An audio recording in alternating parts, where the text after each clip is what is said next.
It's the nation's fastest growing drug problem, and it could be happening right next door. Everyone was doing it, pretty much.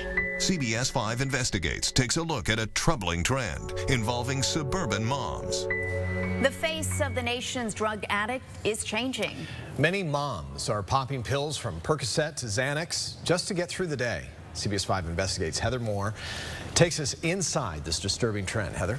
Well, Sean and Catherine, this is a very casual mentality toward a very dangerous way of life. Hey, a doctor's prescribing it, it must be okay.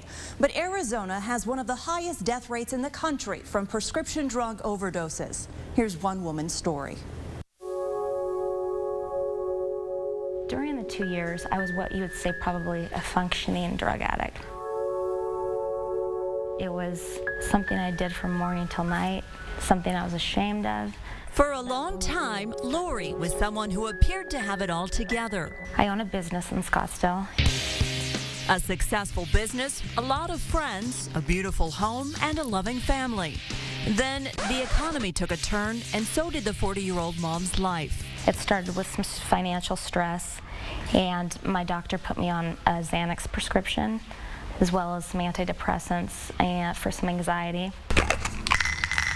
The drugs had an immediate effect. When I first started, it worked. And because it worked, she wanted more. The more that I took, the less it worked, so I had to up it. Soon she supplemented her doctor's prescription I could get a pill from anyone. any way she could. At a school function, those women just carry them in their purse. A network of medicated moms toting powerful opioids and antidepressants to stimulants that temporarily transform them into high-energy supermoms. It's so prevalent in an area like this. What would we be surprised to know? You would be very surprised to know that it is in more households than you would ever believe. So many housewives. Valley housewives who can easily get a prescription. They know which doctors prescribe. They all go to the same ones. Lori eventually ordered Xanax and pain pills online, visited random pain clinics, and made frequent trips to Mexico. And I literally would go around to pharmacy and stock up on it. A dangerous habit that's turning ordinary moms into common criminals and bona fide drug addicts. At the very end, I had an actual dealer. So, pretty tough stuff for me to say.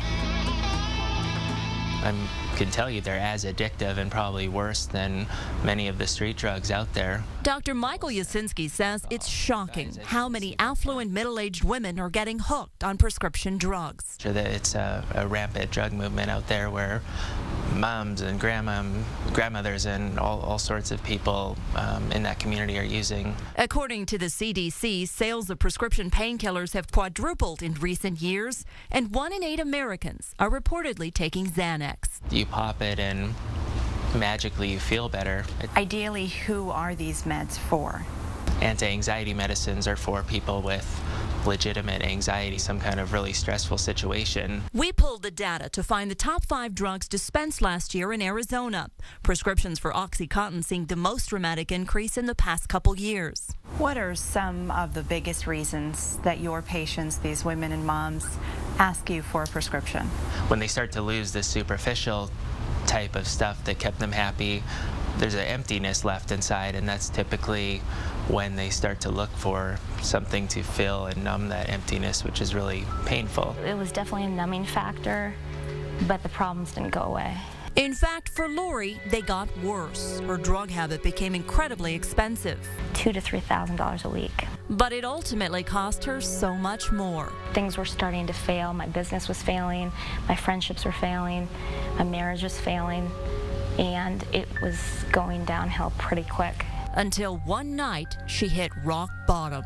Honestly, the night that I decided to quit, I thought my family was going to bury me. Lori has been clean now for 2 years. She said getting there, though, was the hardest thing she's ever done.